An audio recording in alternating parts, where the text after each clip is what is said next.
Welcome to Idaho News 6. I'm senior reporter Don Nelson. The U.S. capture of Venezuelan President Nicolas Maduro over the weekend caught many by surprise. Now questions are swirling about the country's future, its interim president, and American involvement going forward. To get some answers, I sat down for an exclusive interview with Senator Jim Risch, who serves as chair of the Senate Foreign Relations Committee. Senator, when did you learn about the military operation? I was informed by the Secretary of State personally at a time that is in compliance with the law. I asked Risch, if going into a country and removing their president is not war, what is? This is not a war. And by the way, there's precedent for this.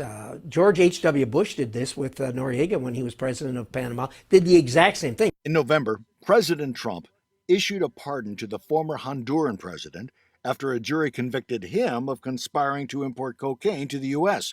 Trump said Juan Hernandez had been treated unfairly. I asked the senator, isn't that what Maduro is being charged with? The president's in charge of pardons. He has stated his rationale for it. I haven't investigated it. I don't know anything about that. So exactly what does it mean when the president says the U.S. is going to run Venezuela? When Trump says we're running the country, we're certainly not doing it with people being there, but we are doing it with the fact that we have control of the oil, which is control of their money. Senator, is this about drugs or oil, or both? The only part that oil plays in this is it is the source of revenue for Venezuela. Hours before we spoke, the U.S. had just taken control over 2 oil tankers at sea because of an American blockade of sanctioned vessels near Venezuela.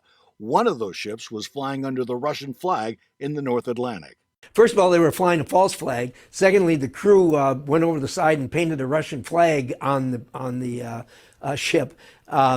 We don't recognize that. President Trump has put other countries on notice, including Colombia, over the illegal drug activity. But what about NATO member Greenland, a country the Trump administration says would be in our strategic interest? I can tell you, I know of no plans to take over Greenland.